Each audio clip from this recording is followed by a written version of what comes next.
നമസ്കാരം. നമുക്കിന്ന് ദോഷകരമായ ചൊവ്വയെ പറ്റി ഒന്ന് നോക്കിയാലോ. നിങ്ങൾ ഉദ്ദേശിച്ച പോലെ കല്യാണം മുടക്കി ചൊവ്വയല്ല. ഈ ചൊവ്വാദോഷം കേൾക്കുമ്പോൾ തന്നെ എൻ്റെ മനസ്സിൽ ഓടിയെത്തുന്നത് 2007 തോന്നുന്നു ഒരു സംഭവം. ഈ ദേശീയ ശ്രദ്ധ നേടിയ ഒരു വിവാഹമുണ്ട്. ഐശ്വര്യ റായിയും അഭിഷേക് ബച്ചനും തമ്മിലുള്ള വിവാഹം. ഇത് ഐശ്വര്യ റായിക്ക് ചൊവ്വാദോഷം ഉണ്ടായിരുന്നു. ചൊവ്വാദോഷം ഉള്ള ഒരു പെൺകുട്ടി വിവാഹം ചെയ്ത് കഴിഞ്ഞാൽ വരൻ മരണപ്പെട്ടു പോകുമെന്നൊക്കെയാണ് വിശ്വാസം. അപ്പോൾ ഇതിനായിട്ട് അന്താരാഷ്ട്ര പ്രഗത്ഭരായിട്ടുള്ള ജ്യോതിഷികൾ നിർദ്ദേശിച്ച പരിഹാരക്രിയയാണ് വളരെ രസകരം എന്ന് പറയുന്നത്. അതിൻ്റെ പരിഹാരക്രിയയുടെ ഭാഗമായിട്ട് ബനാറസ് ക്ഷേത്രത്തിൽ പോയി അവിടെ ചെന്ന് പീപ്പിൾസ് ട്രീയെ വിവാഹം ചെയ്തു, മാലയൊക്കെ അണിയിച്ച് വിവാഹം ചെയ്തു. പിന്നീട് അയോധ്യയിൽ പോയി. അയോധ്യയിൽ പോയിട്ട് ഒരു വിഗ്രഹത്തെ വിവാഹം ചെയ്തു. പിന്നീട് ബാംഗ്ലൂരിലൊരു ക്ഷേത്രത്തിൽ വന്നിട്ട് ഒരു വാഴയാണ് വിവാഹം ചെയ്യുന്നത്. എന്നിട്ട് ഈ വാഴ അറഞ്ചം പുറഞ്ചം അങ്ങോട്ട് വെട്ടി അങ്ങോട്ട് കഷ്ണം ഇട്ടു. അപ്പോൾ ഈ ഭർത്താക്കന്മാർ വിവാഹം ചെയ്ത് കഴിഞ്ഞാൽ ഭർത്താവാണല്ലോ, ഈ ഭർത്താക്കന്മാരെല്ലാവരും മരണപ്പെട്ടു പോയേ, ജീവനോടില്ലല്ലോ. അങ്ങനെ ആ ചൊവ്വയുടെ ദോഷം മാറി എന്ന് ഈ ജ്യോതിഷികൾ വിശ്വസിപ്പിച്ചിട്ടൊക്കെയാണ് പിന്നീട് അഭിഷേക് ബച്ചനെ അവർ വിവാഹം ചെയ്യുന്നത്. നമ്മളിപ്പോൾ ഈ ഒരു ജ്യോതിഷ ചൊവ്വയെക്കുറിച്ചല്ല സംസാരിക്കാൻ പോകുന്നത്. യഥാർത്ഥ ചൊവ്വ നമുക്കറിയാം. ഇലോൺ മസ്കൊക്കെ ഈ തൻ്റെ സ്പേസ് എക്സിലൂടെയൊക്കെ വിഭാവനം ചെയ്യുന്നത് ഈ ചൊവ്വയിലേക്ക് മനുഷ്യനെ അയക്കുക, മനുഷ്യനൊരു ഗോളാന്തര ജീവിയായിട്ട് മാറ്റിയെടുക്കുക, അങ്ങനെയുള്ളൊരു ദൗത്യവുമായിട്ടാണ് നാസ ആവട്ടെ, ഇലോൺ മസ്ക് ആവട്ടെ, ചൈനയിലാവട്ടെ, ഇവരെല്ലാം ഇതിനുള്ള തയ്യാറെടുപ്പ് നടത്തിക്കൊണ്ടിരിക്കുകയാണ്. സത്യത്തിൽ ഈ മനുഷ്യനെ വളരെ എളുപ്പം ചൊവ്വയിലേക്ക് അയക്കാൻ പറ്റുമോ? അതിൽ കുടിയിരിക്കുന്ന ആപത്തുകൾ എന്തെല്ലാം, അതിൻ്റെ കനത്ത വെല്ലുവിളികൾ എന്തെല്ലാം. നമ്മൾ ചന്ദ്രനിലേക്ക് മനുഷ്യനെ അയച്ചു. ISS ഇൻ്റർനാഷണൽ സ്പേസ് സ്റ്റേഷനിൽ എല്ലാ തവണയും എല്ലാ ദിവസവും മനുഷ്യരവിടെ ഉണ്ട്. ഇത് അത്ര ലാഘവത്തോടു കൂടി കൈകാര്യം ചെയ്യേണ്ട ഒരു പദ്ധതിയാണോ ഈ മനുഷ്യരുടെ ചൊവ്വ പ്രയാണം എന്നുള്ളത്? അപ്പോൾ ഇലോൺ മസ്കിൻ്റെ ദൗത്യം എന്തായാലും ശ്ലാഘനീയം തന്നെയാണ്. ഇത്തരം ഉദ്യമങ്ങൾ എപ്പോഴും ശാസ്ത്രത്തിൻ്റെ പുതിയ വാതായനങ്ങൾ തുറക്കപ്പെടുകയാണ്.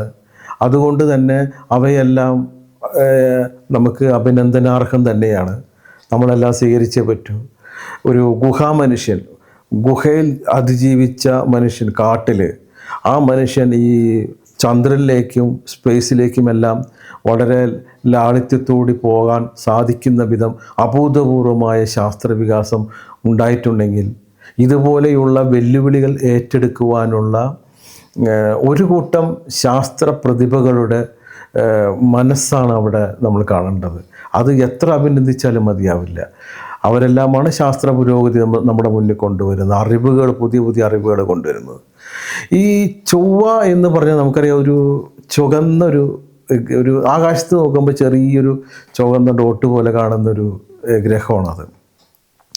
അപ്പോൾ ഈ ഗ്രഹത്തിന് മാസ്, അതായത് യുദ്ധദേവൻ്റെ, ഗ്രീക്കിലെ യുദ്ധദേവൻ്റെ ഒരു പേരാണ് അവർ കൊടുത്തിരിക്കുന്നത്, മാർസ് എന്ന്. അപ്പോൾ ഈ ചുവന്നതായതുകൊണ്ട് യുദ്ധം എന്ന് പറയുമ്പോൾ തന്നെ അത് രക്തവും ചുവപ്പും അങ്ങനെയുള്ള സംഭവമൊക്കെ ആയതുകൊണ്ടാണ് അതിൻ്റെ അങ്ങനെ ഒരു പ്രാചീന പേരങ്ങനെ വന്നത്. നമുക്കറിയാം 1610 എൻ്റെ ഓർമ്മ, ഗലീലിയോ ആണ് ആദ്യമായിട്ട് ചൊവ്വാഗ്രഹത്തെ തൻ്റെ ഒരു ദൂരദർശിനിയിലൂടെ കണ്ടുപിടിക്കുന്നത്. പിന്നീട് അങ്ങോട്ട് അതിനെ ചുറ്റിപ്പറ്റിയുള്ള ഗവേഷണങ്ങളൊക്കെ ആയിരുന്നു. 1970 ഒരു പേടകം നാസ അവിടെ ചൊവ്വയിലേക്ക് ഇറക്കുന്നത്. പിന്നെ പാത്ത് ഫൈൻഡറായി, ക്യൂരിയോസിറ്റിയായി, പെർസീവൻസായി, പിന്നെ ആദ്യമായിട്ട് ചൊവ്വയിലേക്ക് പറപ്പിച്ച ഒരു ഹെലികോപ്റ്റർ, ചെറിയൊരു ഡ്രോൺ എന്ന് പറയുന്നത് ഇൻജുന്യൂനിറ്റിയാണ്. ഇങ്ങനെ അനവധി ചൊവ്വ ദൗത്യങ്ങൾ അവിടെ നടന്നിട്ടുണ്ട്. ഏകദേശം ഒരു 18ഓളം ചൊവ്വയിലെ ഭ്രമണപഥത്തിലേക്ക് ഈ പേടകങ്ങൾ അയക്കുകയും അതിൽ ഒരു 10ഓളം എണ്ണം അവിടെ ഇറങ്ങുകയും ഒരു 7 എണ്ണം ഒരു ലൈവായിട്ട് അവിടെ പ്രവർത്തിക്കുകയും ചെയ്യുന്നുണ്ട്. അതാണ് നമ്മുടെ ചൊവ്വ ദൗത്യം എന്ന് പറയുന്നത്. മനുഷ്യൻ്റെ ആ ചുവന്ന ഗ്രഹത്തെക്കുറിച്ച് അറിയാനുള്ള അശ്രാന്തമായ ഒരു ജിജ്ഞാസ അവിടെ മനുഷ്യനെ താമസിപ്പിക്കുവാനും അവിടെ ഇതുമായിട്ട് ബന്ധപ്പെട്ട പര്യവേഷണം നടത്തുവാനുമുള്ള ദൗത്യങ്ങളുടെ ഭാഗമായിട്ടാണ് ഇത്തരം റോവറുകളെല്ലാം അവിടെ ഇറക്കി പരിശോധന നടത്തിക്കൊണ്ടിരിക്കുന്നത്. പക്ഷേ റോവറുകളെല്ലാം അവിടെ ചെന്നു വിജയപ്രദമാണ്. നമുക്കറിയാം ഒരു 60% ഈ സ്പേസ് ദൗത്യങ്ങൾ പരാജയം തന്നെയാണ്. ബാക്കി 40% മാത്രമേ വിജയമുള്ളൂ. മനുഷ്യനെ സംബന്ധിച്ചിടത്തോളം ഈ സ്പേസിലേക്ക് പോവുക എന്ന് പറഞ്ഞാൽ ഒരു 8 കിലോമീറ്ററിന് മുകളിൽ അവന് അതീവ അപകടം തന്നെയാണ് മനുഷ്യനെ സംബന്ധിച്ചിടത്തോളം. അതായത് അവിടെ ഓക്സിജൻ ഇല്ല. 8 കിലോമീറ്റർ മുകളിലേക്ക് പോയി ഓക്സിജൻ ഇല്ല. നമുക്കറിയാം ഈ അടുത്ത കാലത്താണ് ചന്ദ്രനിലേക്ക് പോയി ചന്ദ്രനൊന്ന് വലയം വെച്ച്, ചന്ദ്രനിലേക്ക് ഇറങ്ങാതെ വലയം വെച്ച് ഏതാനും ചില ആസ്ട്രോനോട്ടുകൾ പോയി വന്നത്. ഈ സ്പേസിലേക്ക് പോയി കഴിഞ്ഞാൽ ആ വാഹനം താഴത്തേക്ക് ഇറക്കുന്നത് വളരെയധികം ശ്രമാവഹമായ ദൗത്യമാണത്. അത് ഏകദേശം 40,000 കിലോമീറ്റർ വേഗതയിലാണ് ഭൂമിയുടെ അന്തരീക്ഷത്തിലേക്ക് പ്രവേശിക്കുന്നത്. ഈ സമയത്താണ് ഈ പേടകം ഭൂമിയുടെ അന്തരീക്ഷവുമായിട്ട് ചേരുമ്പോൾ അത് അവിടുത്തെ ഒരു വായു അതിഭീമമാംവിധം ഈ പേടകം ചൂടുപിടിക്കുകയാണ്. നമുക്കറിയാം 2750 ഡിഗ്രിയാണ്. അത് സൂര്യൻ്റെ ഉപരിതല താപത്തിൻ്റെ ഏകദേശം പകുതിയോളമാണ് ഈ വായു അവിടെ ചൂടുപിടിച്ച് ജ്വലിക്കുന്നത്. അതായത് ഒരു പ്ലാസ്മാവസ്ഥയിലാവാണ് ഈ പേടകം. ഈ ഒരു 20 മിനിറ്റോളം നമുക്ക് പ്ലാസ്മാവസ്ഥയിൽ അത് ഒരു ചെരിഞ്ഞാണ് വരുന്നത്. ഈ ചെരിവിൽ മതി ചെറിയൊരു വ്യത്യാസം വന്നു കഴിഞ്ഞാൽ ആ ആസ്ട്രോനട്ടുകളുടെ ജീവൻ തന്നെ അപകടത്തിലാണെന്നുള്ളതാണ്. അപ്പോൾ അത് വളരെയധികം ശ്രദ്ധാപൂർവം താഴത്തേക്ക് പാരച്യൂട്ടുകളുടെയൊക്കെ സഹായത്തിൽ അത് താഴത്തേക്ക് ഇറക്കി കടലിൽ പതിപ്പിച്ച് കടലിൽ വീണ ശേഷം ഈ പേടകത്തിലേക്ക് ഈ ഒരുപാട് കപ്പലിൻ്റെ ആളുകൾ ചെന്ന് അവരെ വളരെ ശ്രദ്ധാപൂർവം താങ്ങിയെടുത്ത് സ്ട്രെച്ചറിലും ഒക്കെയാണ് ഇത് അവരെ ഷിപ്പിനകത്തേക്ക് കയറ്റുന്നത്. എന്നിട്ട് ഇവരെ ഏതാനും ദിവസം ക്വാറന്റൈനിൽ പ്രവേശിപ്പിക്കും. ഇവരുടെ ശരീരത്തിൽ നിന്ന് വല്ല ബഹിരാകാശ സ്ഥലത്തു നിന്ന് എന്തെങ്കിലും വൈറസില്ല എന്നാലും മറ്റെന്തെങ്കിലും വികിരണങ്ങളോ അങ്ങനെ എന്തെങ്കിലും ഉണ്ടോ അവർ ദേഹത്ത് പറ്റിയിട്ടുണ്ടോ എന്നൊക്കെ ക്വാറന്റൈനിൽ പ്രവേശിപ്പിച്ച് അവർക്ക് വേണ്ട ഈ അവിടുത്തെ സീറോ ഗ്രാവിറ്റി നിന്നും താഴത്തേക്ക് വരുമ്പോൾ അവരുടെ ശരീരം അത് അഡാപ്റ്റ് ചെയ്യാനുള്ള ബുദ്ധിമുട്ടുണ്ടാവും കുറേ നാളത്തേക്ക്. അത് വെൽ എക്സസൈസ് ചെയ്ത് അവരെ താങ്ങി പിടിച്ച്, അവർക്ക് മസിലൊന്നും അങ്ങനെ നേരെയാവില്ല, അവരെ താങ്ങി പിടിച്ചാണ് അവരെ നമ്മൾ കൊണ്ടുവരുന്നത്. ഇത്രയും എന്നിട്ട് നമുക്കറിയാം ഇതൊരു പ്രധാന ഒരു പ്രക്രിയയാണ്. ബഹിരാകാശത്തു നിന്ന് വരുന്ന ഗഹനചാരികളെ ഈ താങ്ങി പിടിച്ച് ഇങ്ങനെ കൊണ്ടുവന്ന് നമ്മൾ ചൊവ്വയിലേക്ക് പോകേണ്ടി വന്നാൽ സ്പേസ് യാത്രകളെ സംബന്ധിച്ചിടത്തോളം ചന്ദ്രൻ്റെയൊക്കെ ദൂരം എന്ന് പറയുന്നത് വളരെ അടുത്താണ്. ഏതാണ്ട് ഒരു 3,82,000 കിലോമീറ്റർ എന്ന് പറഞ്ഞു കഴിഞ്ഞാൽ അതൊരു ദൂരമേ അല്ല. ഒരു പ്രകാശം ഒരു സെക്കൻഡ് കൊണ്ട് സഞ്ചരിക്കുന്ന ദൂരമേ ഏകദേശം ആവുന്നുള്ളൂ. അപ്പോൾ അതുപോലെയല്ല ചൊവ്വയിലേക്കുള്ള ദൗത്യം. ചൊവ്വ എന്ന് പറഞ്ഞാൽ നമുക്ക് അറിയാതെ ഭൂമിയുടെ വളരെ ക്ലോസ് ആയിട്ട് വരുന്ന, ഭൂമിയോട് അടുത്ത് വരുമ്പോൾ ദൂരം 5.5 കോടി കിലോമീറ്ററാണ്. ദെൻ ഭൂമിയിൽ നിന്ന് അകന്നു പോകുമ്പോൾ, അതായത് ദീർഘവൃത്താകൃതിയിലാണ് ഈ സൂര്യനെ ചുറ്റുന്നത്. ഒരു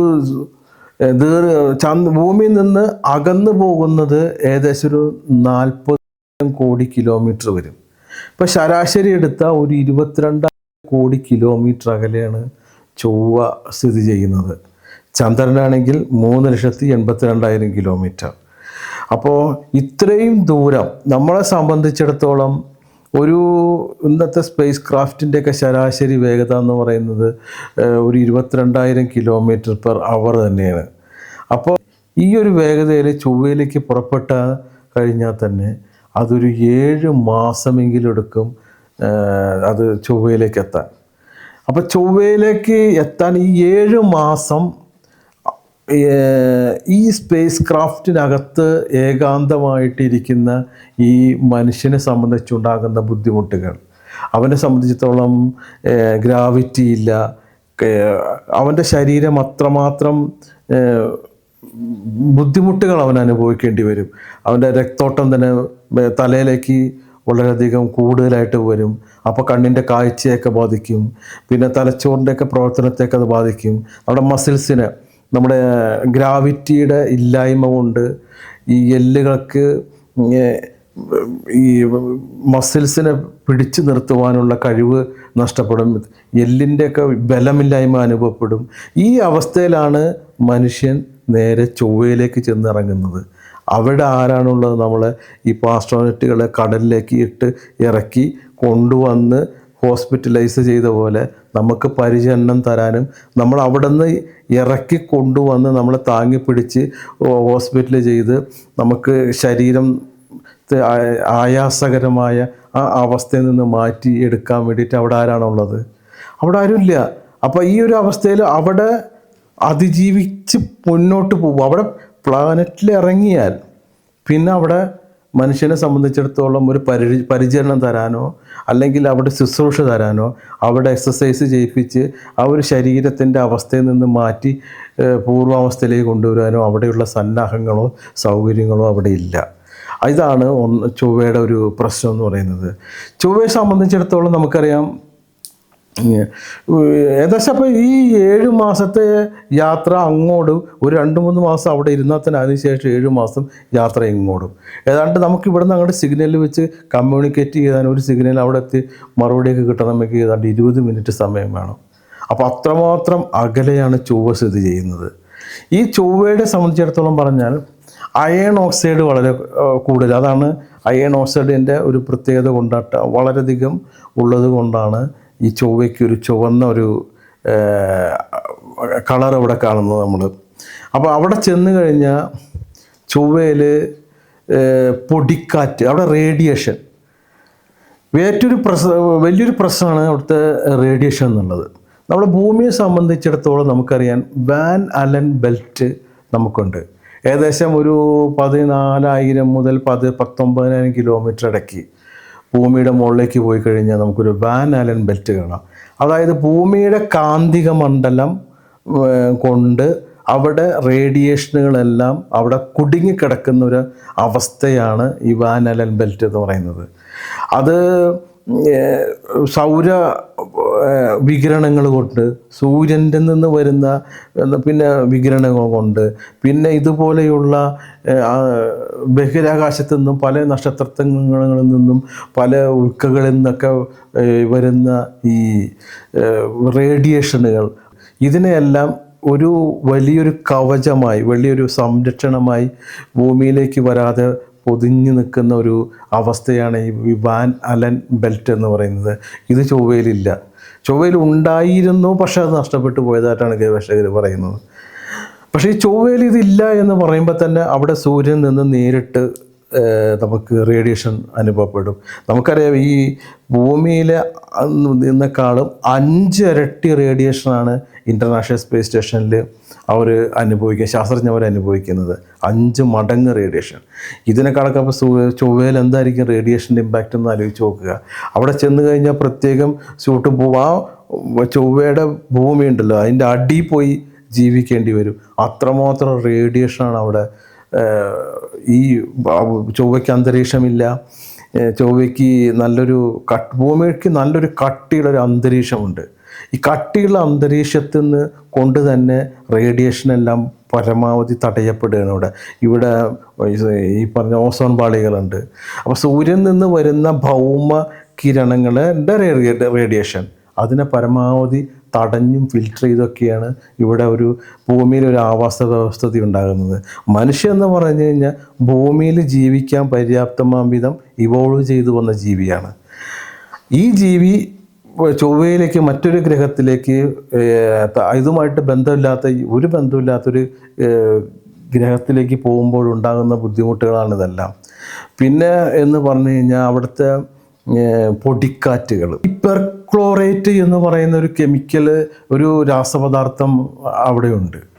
അത് മനുഷ്യന് അങ്ങേയറ്റം ഹാനികരമായിട്ടുള്ള, ഒരു നിമിഷം പോലും ഒരു ജീവിക്ക് നിലനിൽപ്പിന് സാധ്യമാകാത്ത ഒരു കെമിക്കൽ രാസവസ്തുവാണത് ഈ പെർക്ലോറേറ്റ് എന്ന് പറയുന്നത്.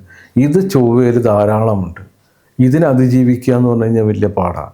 പിന്നെ എന്ന് പറഞ്ഞു കഴിഞ്ഞാൽ അവിടെ പൊടിക്കാറ്റ്, അവിടെ ഓക്സിജൻ, ഇവിടുത്തെ നമുക്കറിയാം ഇവിടെ ഭൂമിയിൽ 21% ഓക്സിജൻ, 21% ഓക്സിജനിൽ നിന്നും പിന്നെ നല്ലൊരു ശതമാനം ഇവിടെ നൈട്രജനാണ്, ഏറ്റവും കൂടുതൽ നൈട്രജനാണ്. ഈ ഓക്സിജൻ, നൈട്രജനെയും മറ്റു വാതകങ്ങളെയൊക്കെ സ്വീകരിച്ചു കൊണ്ട് ഇവോൾവ് ചെയ്തു വന്ന ജീവിയാണ് മനുഷ്യൻ. അവിടെ ചെന്ന് കഴിഞ്ഞാൽ ഓക്സിജൻ ഉണ്ട്, 0.13% മാത്രമേ ഓക്സിജനുള്ളൂ. അവിടെ അന്തരീക്ഷത്തിൽ ഏറ്റവും കൂടുതൽ കാർബൺ ഡൈ ഓക്സൈഡാണ്. ഈ കാർബൺ ഡൈ ഓക്സൈഡിന് അതിൽ നിന്ന് ഓക്സിജന് വേർതിരിച്ചെടുത്തുകൊണ്ട് വേണം മനുഷ്യൻ അവിടെ സർവൈവ് ചെയ്യാൻ. അതായത് മോക്സി എന്ന് പറയുന്ന ഒരു ഉപകരണം നാസ കണ്ടുപിടിച്ചിട്ടുണ്ട്. ഈ മോക്സി എന്തെന്ന് വെച്ചാൽ ഈ കാർബൺ ഡൈ ഓക്സൈഡിനെ അതിനെ വിഘടിപ്പിച്ച് ഒരു പ്രത്യേക കെമിക്കൽ പ്രോസസ്സിലൂടെ അതിനെ വിഘടിപ്പിച്ച് കാർബൺ മോണോക്സൈഡും ഈ പറഞ്ഞ ഓക്സിജനുമായിട്ട് സ്പ്ലിറ്റ് ചെയ്ത് അതിൽ വേണ്ട ശുദ്ധമായ ഓക്സിജനും പിന്നെ എന്തൊക്കെ നൈട്രജനൊക്കെ മിക്സ് ചെയ്തുകൊണ്ടാണ് നമുക്കത് ഓക്സിജൻ ഉണ്ടാക്കിയെടുക്കുന്നത്. മോക്സി എന്ന് പറഞ്ഞ ഉപകരണം, അതൊരു ബ്ലഡ് റോസ്റ്റിന് അത്ര വലിപ്പമുള്ളൂ. അപ്പോൾ ഇത് ചെറിയൊരു ഉപകരണം, അതിൻ്റെ ഒരു വലിയ രൂപത്തിൽ അതവിടെ ഉണ്ടാക്കി എത്ര നാളും മനുഷ്യൻ അവിടെ ഓക്സിജനില്ലാതെ ജീവിക്കാൻ പറ്റും? ഈ ഒരു ഓക്സിജനിൽ, ഈ ഒരു നാമമാത്രമായിട്ട് ഉണ്ടാക്കുന്ന ഓക്സിജനിൽ മനുഷ്യന് അവിടെ എത്ര ദിവസം സർവൈവ് ചെയ്യാൻ പറ്റും? വലിയ പാടാണത്. പിന്നെ എന്ന് പറഞ്ഞു കഴിഞ്ഞാൽ അവിടെ വെള്ളമുണ്ട്. ഈ വെള്ളം, ചൊവ്വയിൽ വെള്ളമുണ്ട്. ഈ വെള്ളം പല ചൊവ്വയുടെ ധ്രുവപ്രദേശങ്ങളിലൊക്കെ ജലാംശം ഐസ് രൂപത്തിൽ കട്ട പിടിച്ച് കിടപ്പുണ്ടെങ്കിൽ കൂടി അതിൻ്റെ അടിയിൽ, ചൊവ്വയുടെ അടിഭാഗത്തൊക്കെ ഈ പറഞ്ഞ പോലെ വെള്ളമുണ്ട്. അത് എങ്ങനെയാണ് ഇതിൻ്റെ അവസ്ഥ എന്നൊന്നും പൂർണ്ണമായിട്ടും പഠനങ്ങളൊന്നും പുറത്തു വന്നിട്ടില്ല. ചൊവ്വയിൽ ഇറക്കപ്പെട്ട റോവർ പെർസീവർ അത് ചെന്ന് ഇറങ്ങിയിരിക്കുന്നത് ഒരു വലിയൊരു നദി പോലെ ഒഴുകിയിരുന്ന ഒരു സ്ഥലത്താണ്. അതിൻ്റെ പേര് പറയുന്നത് ജസീറോ ക്രോട്ടസ്. ഈ നദിയിൽ ഇപ്പോൾ നദിയായിട്ട് ഒഴുകപ്പെട്ടിരുന്നു എന്നുള്ളതാണ് ഒരു കഥ. അതായത് 100-150 കോടി വർഷങ്ങൾക്ക് മുമ്പ് അവിടെ ഈ നദി ഉണ്ടായിരുന്നു. ഈ നദിയിൽ കൂടി ജലം ഒഴുകിയിരുന്നു, ജസീറോ ക്രോട്ടസ് എന്ന് പറയുന്ന ക്രോട്ടർ. അപ്പോൾ എന്നൊക്കെയാണ് അവിടുത്തെ തെളിവുകൾ നമുക്ക് തരുന്നത്. പിന്നെ ഏറ്റവും വലിയൊരു അഗ്നിപർവ്വതമുണ്ട്, ഏതാണ്ട് 25ഓളം കിലോമീറ്റർ പൊക്കമുള്ളൊരു അഗ്നിപർവ്വതം. അതിൻ്റെ നീളമാണെങ്കിൽ നമ്മുടെ കേരളത്തിനേക്കാളും വലിയ നീളത്തിലാണ് അതിൻ്റെ നീളം എന്ന് പറയുന്നത്. അപ്പോൾ ഇത്രയും ഭീമാകാരമായ, ഇത്രയും ദുഷ്കരമായ വെല്ലുവിളികളാണ് ചൊവ്വ പരിവേഷണത്തിൽ നമുക്ക് കണ്ടെത്താൻ പറ്റുന്നത്. നമ്മൾ ചൊവ്വയിലേക്ക് പോയാൽ മാത്രം മതിയോ? അവിടെ നിന്ന് ഇങ്ങോട്ട് തിരിച്ചു വരണ്ടേ? തിരിച്ചു വരണമെങ്കിൽ നമുക്കറിയാം, ചന്ദ്രനിൽ നമ്മൾ പോയപ്പോൾ അവിടുത്തെ ഗ്രാവിറ്റേഷൻ എന്ന് പറഞ്ഞാൽ 18, ഭൂമിയെ അപേക്ഷിച്ച് 18% ഗ്രാവിറ്റേഷൻ ചന്ദ്രനിലുള്ളൂ. അതേസമയം ചൊവ്വയിൽ അത് 38% ഗ്രാവിറ്റേഷനാണ്. അപ്പോൾ ഈ ഗ്രാവിറ്റേഷൻ ചന്ദ്രനെ സംബന്ധിച്ചിടത്തോളം നേരെ അങ്ങോട്ട് ഒരു ത്രസ്റ്ററിൻ്റെയൊക്കെ സഹായത്തിൽ ഈ പേടകത്തെ നമുക്ക് ഉയർത്തി മറ്റേ സർവീസ് മോഡ്യൂളോടുകൂടി, കമാൻഡ് മോഡ്യൂളോടുകൂടി ചേർത്തുകൊണ്ട് നമുക്ക് ഇങ്ങോട്ട് വരാമായിരുന്നു. പക്ഷേ ചൊവ്വയിൽ കുറേ കൂടി ഗ്രാവിറ്റേഷൻ ഉണ്ട്.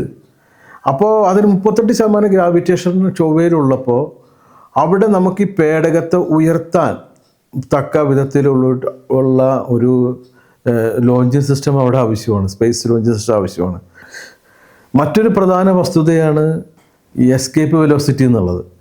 എസ്കേപ്പ് വെലോസിറ്റി എന്ന് പറഞ്ഞാൽ ഈ ഗ്രാവിറ്റേഷൻ ഫോഴ്സിൽ നിന്നും പിടുത്തം വിട്ട് പോകുവാനുള്ള ടെൻഡൻസിയാണ് എസ്കേപ്പ് വെലോസിറ്റി എന്ന് പറയുന്നത്. അത് ചന്ദ്രനിലാണെങ്കിൽ 2.38 km/s. നല്ല എസ്കേപ്പ് വെലോസിറ്റിയാണ് ഭൂമിയിലുള്ളത്, 11.2 km/s. അതേസമയം ചൊവ്വയിലെ എസ്കേപ്പ് വെലോസിറ്റി എന്ന് പറയുന്നത് 5 km/s. അപ്പോൾ ഈ ചൊവ്വയിൽ ഇതുപോലെ എസ്കേപ്പ് വെലോസിറ്റി ഉണ്ട്. ഇത് ഈ 5 km/s ഈ ഒരു എസ്കേപ്പ് വെലോസിറ്റി കൊണ്ട് വേണം ഈ ഇപ്പോഴത്തെ റോക്കറ്റിൻ്റെ സഹായത്തിൽ ഇത് ഉയർന്നു പൊങ്ങി മറ്റേ മെയിൻ മോഡ്യൂളായിട്ട് ഡോക്ക് ചെയ്യാൻ. അപ്പോൾ അതിനെ സംബന്ധിച്ച് നോക്കുമ്പോൾ അവിടെ അതിനുള്ള സ്പേസ് ലോഞ്ച് സ്റ്റേഷൻ ആവശ്യമാണ്. അല്ലാത്തിടത്തോളം കാലം മനുഷ്യനവിടെ പെട്ടുപോകുന്നുള്ളതാണ്. അപ്പോൾ ഇതൊക്കെ നാസയുടെ ദൗത്യങ്ങൾ ഇതിനോടനുബന്ധിച്ച് ഒരുപാട് നടക്കുന്നു എങ്കിലും അതിവിദൂരമായ ഭാവിയിൽ പോലും ഇത് സാധ്യമാകുമോ എന്നുള്ളൊരു സംശയം എനിക്കുണ്ട്. അത്രമാത്രം ടഫാണത്. മനുഷ്യനെ കൊണ്ടുപോകേണ്ട ആവശ്യമുണ്ടോ എന്ന് എനിക്ക് തോന്നുന്നില്ല. കാരണം വെച്ചാൽ നമുക്കിപ്പോൾ റോബോട്ടുകളുണ്ട്. മനുഷ്യൻ്റെ പ്രവൃത്തികളൊക്കെ ഏകദേശം ചെയ്യാൻ പറ്റുന്ന വിധത്തിലുള്ള നല്ല മേൽത്തരം റോബോട്ടുകൾ നമ്മൾ വികസിപ്പിച്ചെടുത്തിട്ടുണ്ട്. ഇത് ചൊവ്വയിലേക്ക് അയച്ചാൽ ഇപ്പം എന്താ കുഴപ്പം? അവിടെ നിന്ന് മണ്ണ് ശേഖരിച്ചും അതിൻ്റേതായിട്ട് ഉപരിതലത്തിൽ പരീക്ഷണം നടത്തിയൊക്കെ അവിടെ മുന്നോട്ട് പോകാവുന്നേ ഉള്ളൂ. ഇതിൻ്റെ പിന്നിലുള്ളൊരു വാണിജ്യ താല്പര്യം എന്ന് പറഞ്ഞു കഴിഞ്ഞാൽ റയർ എർത്ത് എന്ന് പറയുന്നൊരു വസ്തുത കൂടിയുണ്ട്. ഇവിടെ അന്യം നിന്ന് പോകുന്ന ചില ലോഹങ്ങൾ, വലിയ വില പിടിച്ചിട്ടുള്ള ലോഹങ്ങൾ അവിടെ ചൊവ്വയിൽ നിന്ന് ഉത്ഖനനം ചെയ്തെടുത്താൽ എന്ത് ചെയ്യും എന്നുള്ളൊരു വിപണി ഉദ്ദേശം കൂടി ഇതിൻ്റെ പിന്നിലുണ്ട്. ഭൂമിയിൽ വളരെയധികം ദൗർലഭ്യം നേരിടുന്ന ഭൂമിയിൽ വളരെ വളരെ റയറായിട്ട് അത് കിട്ടുന്ന ട്രൂ ട്രൈമേറ്റ് എന്ന് പറയുന്നൊരു ലോഹമുണ്ട്. ഇതിന് അപാരമായ പ്രഷ്യസ് മെറ്റലാണത്. ഇത് ചൊവ്വയിൽ ധാരാളമായിട്ട് ചൊവ്വയുടെ ഉപരിതലത്തിൽ ലഭിക്കുന്നുണ്ട്. ഇത് ഉത്ഖനനം ചെയ്തുകൊണ്ട് ഭൂമിയിലേക്ക് കൊണ്ടുവരിക എന്ന് പറയുന്ന വാണിജ്യപരമായ ദൗത്യങ്ങൾ, ഇതിൻ്റെ ഉദ്ദേശങ്ങൾ ഇതിന് പിന്നിലുണ്ടാവും. എന്തായാലും ചൊവ്വയിലേക്ക് മനുഷ്യനെ അയക്കുന്നത് വളരെയധികം ശ്രമാവഹമായ ദൗത്യം തന്നെയാണ്. ഈ ചൊവ്വ ഏറ്റവും ക്ലോസ് ഡിസ്റ്റൻസിൽ വേണം ഇവിടുന്ന് പേടകം പറഞ്ഞ് തൊടുത്ത് വിടുവാൻ. അപ്പോൾ ഈ സമയം എന്ന് പറയുമ്പോൾ അത് കൃത്യമായിട്ട് പ്ലാനിങ്ങോടുകൂടി വളരെ കൃത്യമായ ക്രിയയോട് കൂടിയിട്ട് വേണം അങ്ങോട്ട് സ്റ്റാർഷിപ്പ് കടന്നു പോകുക.